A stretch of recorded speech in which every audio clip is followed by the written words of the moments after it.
Taming the High Cost of College, Episode 33. You have kids, they grow up, and before you know it, it's time to plan for college. Where do you start? How much is it going to cost? Will you qualify for financial aid? Should you be looking into scholarships? When will you be able to retire? What about student loans? The list of questions is never ending. The good news is, all the answers are right here. Welcome to the Taming the High Cost of College podcast. Here is your host, certified financial planner, Brad Baldridge. Hello, welcome to Taming the High Cost of College. I'm your host, Brad Baldridge. We're getting back on the air now that we've had a nice Christmas break and a family vacation. So we're going to get back to work today with an interview with Lauren Gaggioli. She is a test prep expert and has a website as well. So I will let her explain all the great things that she's got going on. But before we jump into that, I just want to remind everyone that we do have show notes available at our website at tamingthehighcostofcollege.com/33, which will have all the information that Lauren gives us today. And you can go there and get the notes so you don't need to try and write things down or memorize things as you're driving or listening to this podcast. All right, let's jump into the interview with Lauren. Today I'm sitting down with Lauren Gaggioli. She is the founder of Higher Scores Test Prep, and she also is their chief tutor.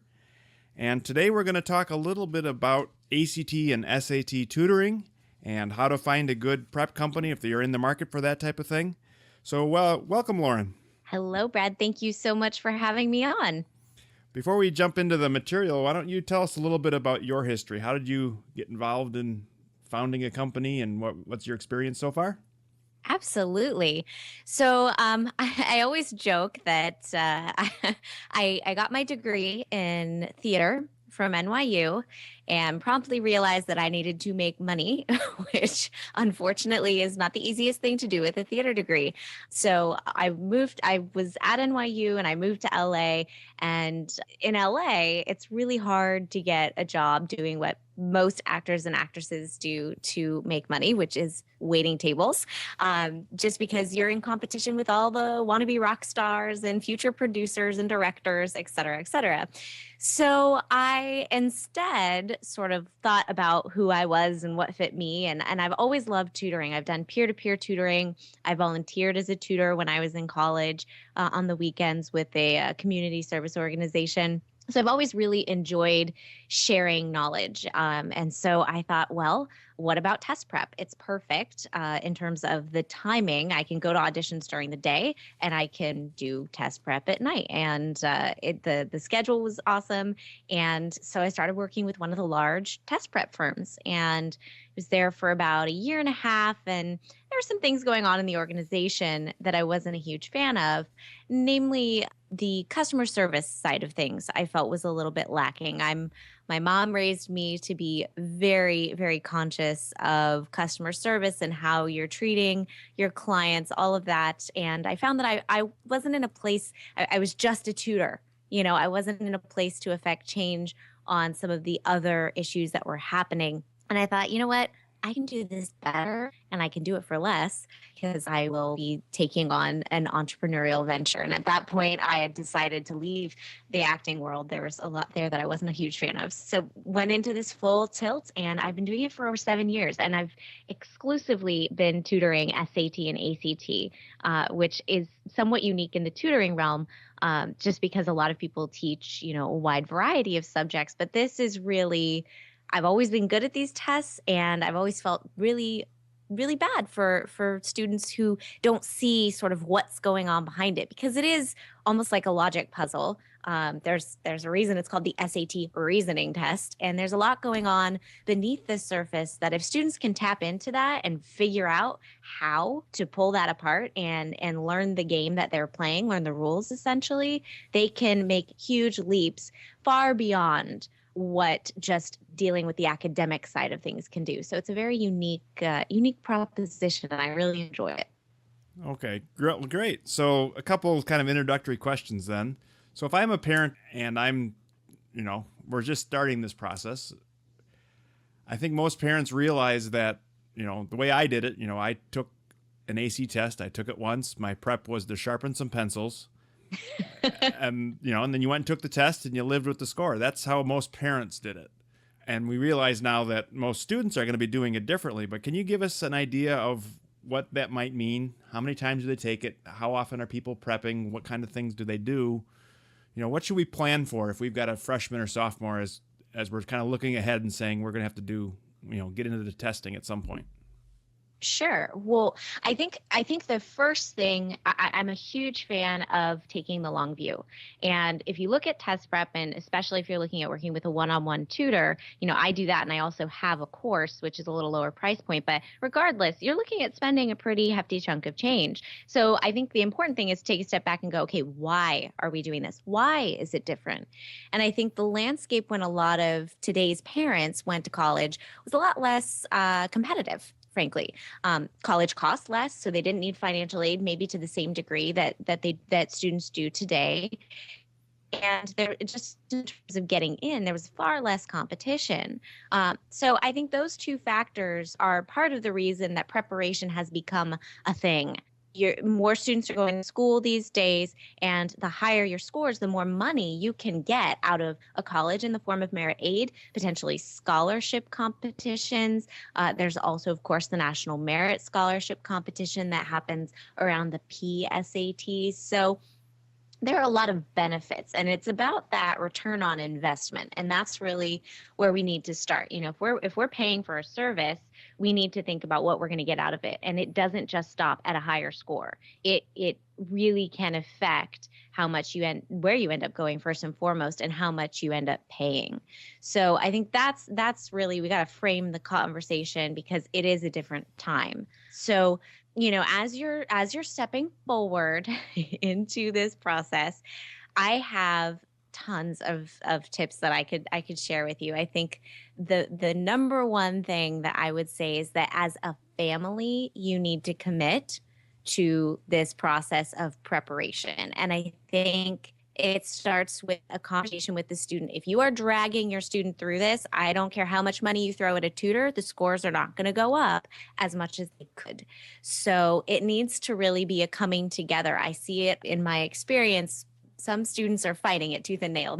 They really do not want to be preparing, and I can understand that. They're overwhelmed. So it needs to be an agreement within the family that this is something that we need to do. And then you can lay out your testing timeline. Yet I can give you links to resources for that to put in your show notes, Brad. But briefly, I will say you can take as many tests as you want whenever you want, at least, when they're offered. There are 13 SAT and ACT test dates per year. I have particular strategies that I do around that. I recommend that students take no test more than 3 times, and really 2 is kind of the sweet spot, but 3 times. And when you're sitting down and laying out your timeline, students and parents both need to be thinking about the silliness of, I'm going to go take this test, and then I'm going to go take it again, and then I'm going to go take it again, and hope that things go up. This is where test prep can really help. If you don't do anything in between test dates, you can't really expect your score to go up. So, and I actually advocate never taking a real test, so one of those official test dates, as a practice test, because many families don't know it can end up on your transcript depending on what college you're applying to. So this is where I think test prep can really help a student, figure out sort of where they're starting. They can set goals as to where they want to be in order to be really competitive for admissions and financial aid. And then they can work towards filling in that gap. Now, there's a reason I'm in business, and it's because that gap is usually there. I have never worked with a student who came to me and said, oh, I took this one practice test, I'm right where I want to be, I'm done. And I think that really does come from the fact that these tests, as I mentioned before, are rather sneaky. They have their own sort of set of logic and patterns that students just taking it cold, so to speak, won't be able to identify. So, it's really important to have sort of that. I liken myself to a Sherpa. I come alongside you and guide you up the mountain and help you get to the highest peak. Right. So I guess to summarize a little bit, and just correct me if I'm wrong, but in today's landscape, most students are taking one test or the other at least twice and maybe 3 times? Is that kind of what the competition is doing? Yes, and some students opt to take both tests. So that also puts another little spin on it. And again, it depends on your student. And I'm happy to talk to anybody. I actually have a phone line. You can call me and I will help you lay out what you need. So Brad, if you wouldn't mind putting my number in your show notes, I am happy to walk families through this because there are a lot of considerations. I personally advocate for 2 to 3 test dates in both tests. That may change based on your particular circumstances, your student, all of that. But yes, I do recommend both exams. Right. And then my recommendation from a financial perspective, and again, that is to have some tests relatively early. It doesn't even need to be the real test. It could be the PSAT or the plan or one of the other tests that project what you might expect on the next test. The reason being, we need to have some number to start working with from a financial perspective. In other words, if you're on track for a SAT of 2,000, but the schools you're looking at have an average of 2,200, well, then you're not likely to get a lot of aid potentially. So you have 2 choices. Change your school list if you need aid, or do test prep and try and get your numbers better. There's no right or wrong here, but for a lot of families, having some inkling of what your profile, your overall student profile is going to look like, test scores, grade point, class rank, so that you have an inkling of how you match up to particular schools is important. And then as part of the planning process, ideally, you need to have some information, ideally in the middle of the junior year, so that you're visiting the right schools and pursuing the right things. And then you can decide, how hard you're going to work on the testing. And some families do a lot, some don't do much. From my perspective, I have run into a lot of families where you have a B student who's saying, I don't really want to do it, and I'm not going to do it. And you kind of live with the score they have, and you go to the local state school, and you're done. Yeah, and that's definitely an option. I mean, that's the thing, that this is definitely a family by family choice, and it's something that I don't say lightly that it does need to be a commitment as a family. I think students often feel like this is something that's sort of foisted upon them, and really, when you get down to it, it absolutely has to be partly their decision. And that also opens up the conversation of, well, if you're not willing to take this seriously, if you aren't concerned about your test scores, and maybe students aren't really invested in the whole process, maybe college isn't right for you right now. That's something that I think a lot of families don't want to have that conversation. I understand not wanting to have that conversation, but it is something that we have to look at the whole student and make sure that whatever we're doing, whatever direction we're heading in, really fits them as a complete individual. Mm-hmm. Right. And then another thing that I hear a lot from parents is, little Johnny's not a good test taker. So, he's got a 4-point whatever, taking all kinds of AP. He's really strong in high school. Except when it comes to the testing, he just doesn't do well, and his numbers don't really match the rest of his profile. Do you see that a lot? I do. And, there are some students who do have, say a learning disability or test anxiety or something in that realm that makes it more of a challenge for them. And for those students, they really need someone who is going to show them sort of the nuts and bolts of how to get through this big beast of a test, be it the SAT or the ACT. My personal take is that you do not want that disparity to show on your transcript as much as possible. So that's where, I really hate saying, he's just not a good test taker. I think what you want to look at this as, every student maxes out at some point. Not every student is going to get a 2,400. Okay. But what is that sort of score that doesn't detract from the rest of the body of work that student is doing? Can we get them there?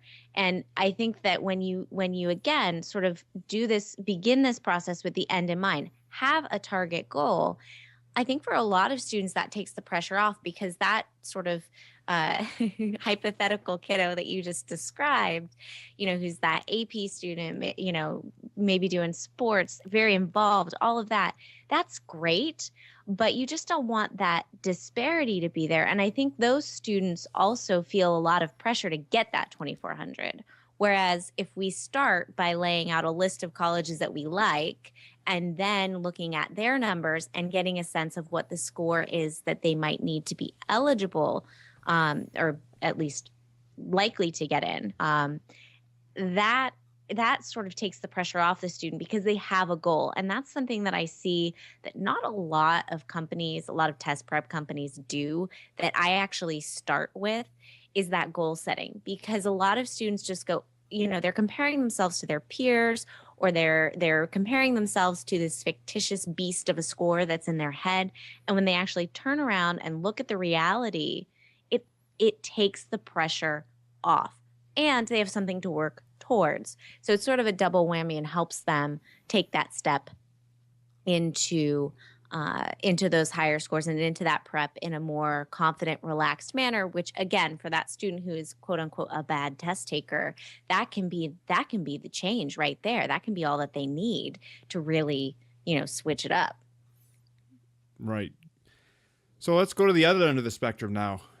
Because I see this a lot too. I'm working with parents who have the B or C student, and they're not so concerned about getting the top score and winning scholarships. They're saying, if we don't get these scores up, we may not be accepted at the local state school. Let's pick an ACT score. A local state school might say, we need a 23 ACT, and our student's testing at a 20. And, the local state school that we're looking at, the price is right. It's a low-cost state school. Everything's good, but we need to get in. We need to get accepted. Or you also maybe have that athlete who's on the bubble for not qualifying to be an athlete because he needs to qualify for the NCAA academic rules. Do you work with those types of students as well? And what's your advice there? Absolutely. I have worked with a wide range of students in 7 years. In terms of my tutoring company, I've worked one-on-one with hundreds of kids at this point. And then on the online side, I do get a wide range as well. And I think, it's interesting that you would think that the student who, kind of going back to that AP kid, that he would be more teed up, so to speak, for success. And really, it's those students in the middle who tend to be actually on more even footing from the get-go. AP kids overthink a lot of the stuff that's on these tests. For that BC student, it really is about, and again, this is a generalization, but it's more about academic brush up, helping them understand the test. So there are some tactics with the ACT that are incredibly helpful that center around the timing, because the timing is so much more stressful than what you see on the SAT, and there's no guessing penalties. So what we do, at least from my perspective, I set target scores for students, and I tell them sort of a quota of questions that they need to hit. So this is going to be sort of again, in the hypothetical realm, but for instance, there are 75 questions on the English test of the ACT, and you have to do that in 45 minutes. Well, not every student can do that. Not every student can completely work all of those questions. And so for that student who is looking for 3 more points, what we would do is we would say, okay, yeah, there's 75 questions, but why don't you attack 60? Why don't you really take 15 questions, just put them to the side, don't even think about them. Really focus on your accuracy through those first 60, and then on those last 15, just bubble in the same letter all the way down, which increases your odds of getting it right. And you now have upped your accuracy. Again, you would probably need academic brush up to do so, but you've upped your accuracy and you've likely netted another 3-4 points. You will effectively boost your score in that section by doing less. Now, the trick with that tactic is convincing a student that it works, because when you look at it, the logic of it doesn't seem to make sense. And I have a million of these sort of examples that I can use, but that's one of the strategies that we employ. On the SAT, there's a guessing penalty. So it doesn't seem to make sense. It's a little counterintuitive, but leave things blank, and again, that's you got to have the numbers right so you can still earn the right amount of points, but by leaving questions blank, you can actually improve your score. Counterintuitive, but if you know that you're not filling in every bubble, it gives you more time to focus on your accuracy, which can again in turn improve your score. So there's a million of these sort of tips and tricks that I have that I put into my courses, and I help my students figure out the right combination for them, that when it's all working together, they're able to sort of rise that score up. And again, it's going to be different based on your score, your starting score and your target, but that's sort of the name of the game. And that's why I love what I do, because it is a puzzle and every student's different, and I get to play around and help them figure out how to move the needle as high as possible. Great. So again, let's go back and say, all right, now I'm a parent and we've come to the conclusion we do need help. Our scores aren't where they need to be for whatever we're looking to do, and we want to do better. How do we find, and I know you've got a handout on this, so let's get into that. How do we find the right thing to do, whether it's private tutoring or online something or buying a book or a combination of many, or where do you go when you're just getting into it and saying, all right, what's going to work for us? Absolutely. So I would say you need to decide how you're going to prepare, and you need to, again, sort of commit to a particular track. And I think a lot of families, the mom network is strong, and I love moms because that's how I get most of my business. But you need to make sure that whatever you're selecting fits your family. Again, that's going to go into how your student learns, taking into account any learning disabilities, your student's schedule. You don't want to overwhelm them too much. If they're completely slammed, you don't want to pick a really intensive program that's just going to burn them out and make them hate the tests. And then you also need to consider budget. Private tutoring's awesome. I love sitting down with my students one-on-one, but I know that that's not necessarily a financial reality for every student and family. And I also know that it's not a time reality for every student and family. So, online test prep has come a long way. And that's why I put my courses online, so that I could help students with the exact same quality information at a lower price point. So, there are a lot of great resources out there, but you need to just make the decision. Now, I will caution you against just buying a book and hoping that your student does it, and there you go, that they can just take practice questions and practice tests all day long and take that step up. That will work for the very rare student, but for the most part, students, I find that they waste a lot of time when they go that route, because what they do is they sit down, they do 10 questions of their very favorite type. So if you've got a math kid, you will see all the math questions are going to be done, and it's awesome, and they look like they're doing just great. But when you flip to those English sections, they haven't been touched. It's a ghost town, because we all gravitate towards, what we like to do and what we feel comfortable doing and where we feel most confident. Naturally, it's understandable, but you need someone to help ferry you through those sections that you don't like as much. So I would say look for a comprehensive program, meaning they don't just do a math lesson or an English lesson. It's everything, because it is a holistic approach. It is a holistic test, and how your student does in one section, say their weaker section, can mentally impact how they perform on the next, which may be their strength. But if they're feeling uncomfortable, it can actually bring them down a little bit. So I encourage a full, well-rounded, comprehensive program, and something that's not super intense. And what I mean by that is, 5 days a week, 8 hours on the weekend, and it's 2 weeks and you're in, you're out. I don't think that that's the best way to do it, because I've worked with students who have done that, and I've actually seen their scores go down because they become so overwhelmed, they go into panic mode and they just shut down. So I personally think that for most students, a 6 to 8 week course or tutoring session, that sort of thing, tends to be the kind of gold standard. Online or in person is very much a personal choice. That's something that you have to determine for yourself.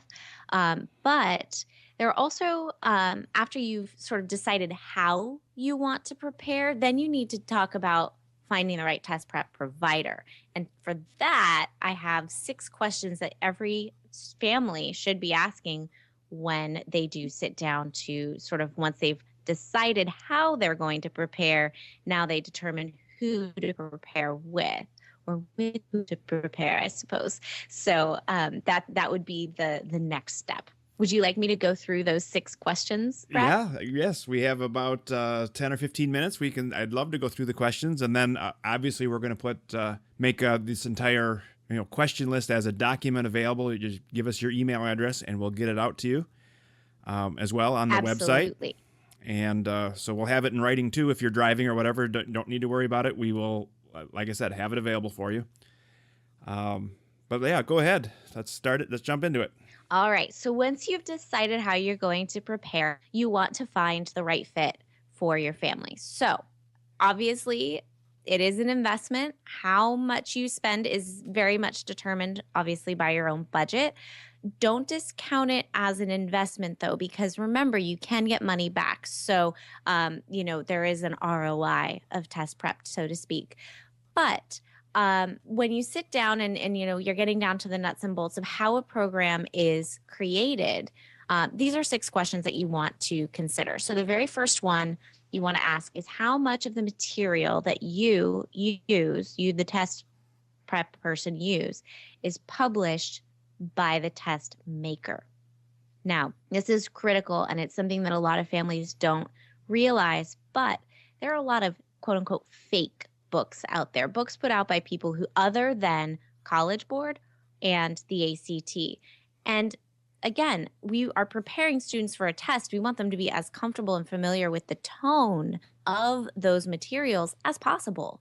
And so you want to make sure that at least some of those materials is mixed in. Now, for the SAT, there's a lot of material out there. So the 80% benchmark is a good one. For the ACT, unfortunately, there's a lot less material in the world. So that's necessarily going to be a little lower, maybe more around the 50% mark. And this is something that I adhere to within my own courses as well. So I would make sure you ask how much of the material that you use is published by the test maker, because you want to make sure your student is preparing with real materials. The second question I would ask is how long the instructor has been teaching. So just to give you sort of an industry standard, a lot of people are tutoring SAT and ACT on their way to another career. And that's fine. It doesn't mean that they're not great.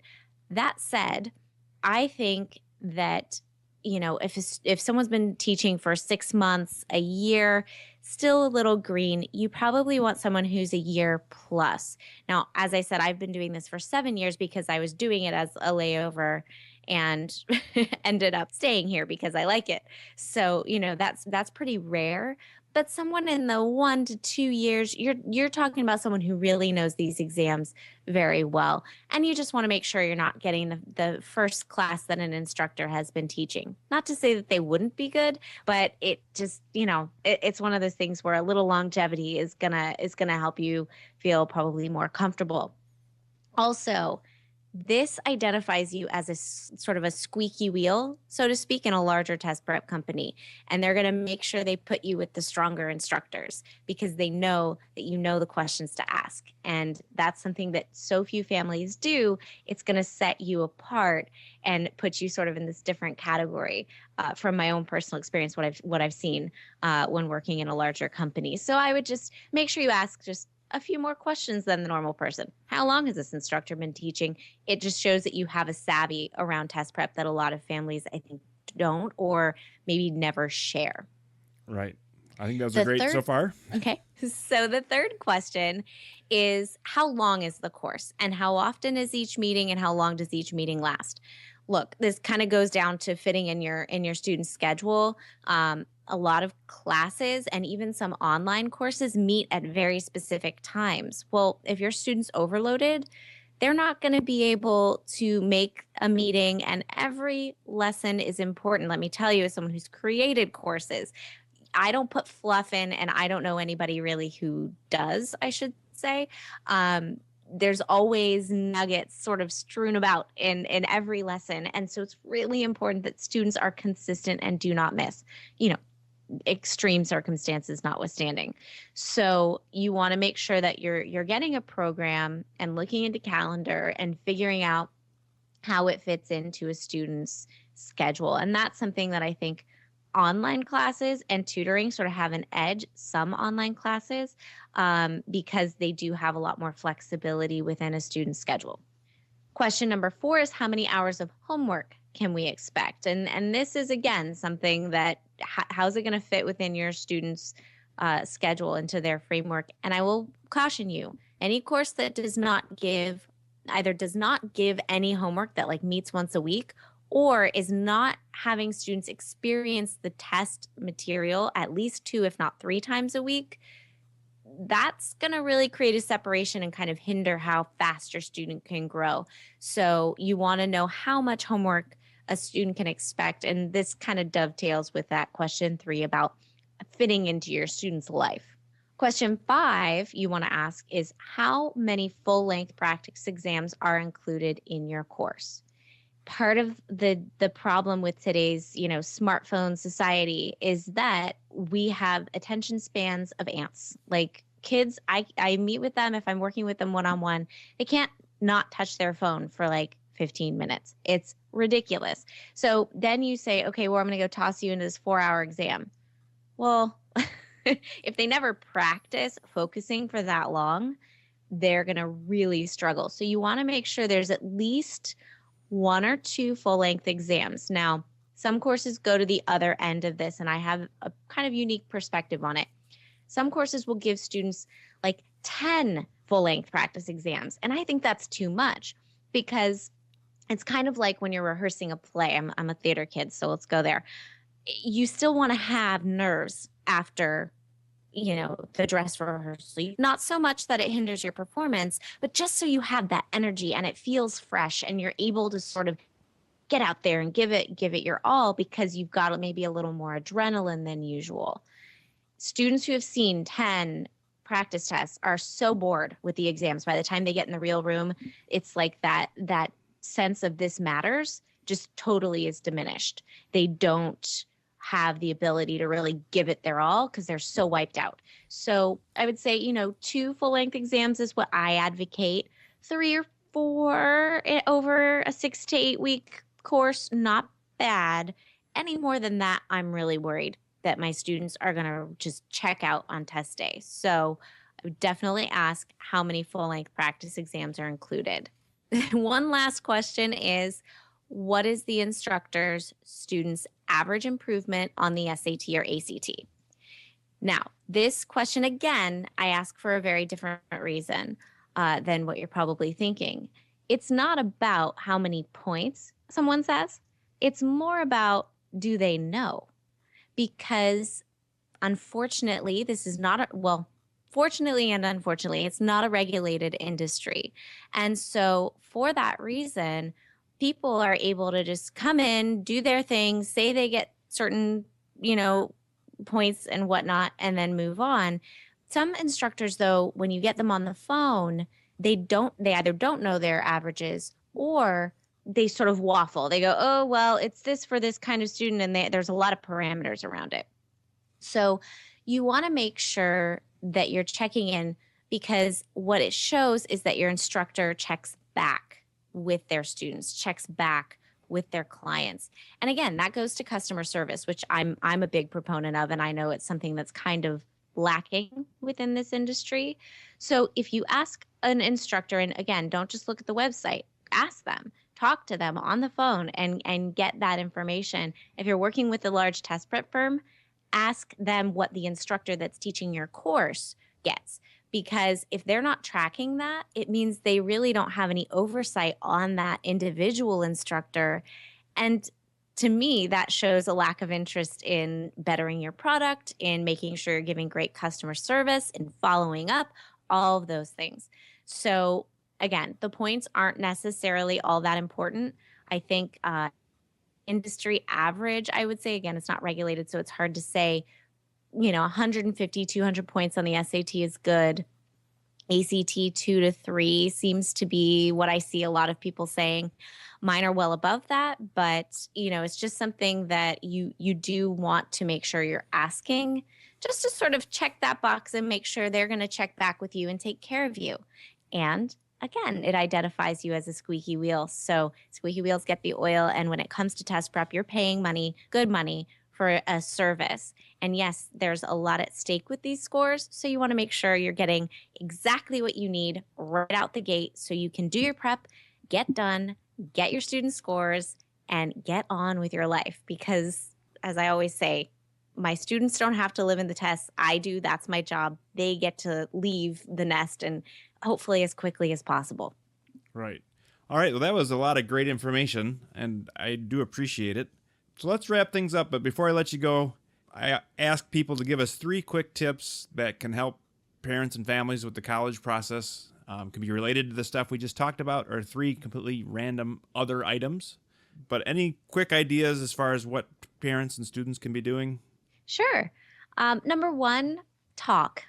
I think don't overwhelm your student. Don't be talking about it, morning, noon, and night. But sit down once a month, check in, make sure everybody's still on the same page, and really listen to one another. I think it's important for students to be brought into the conversation. I know that's something that my parents didn't do with me. And since I've been hosting a podcast, it's come up and we've had conversations around it.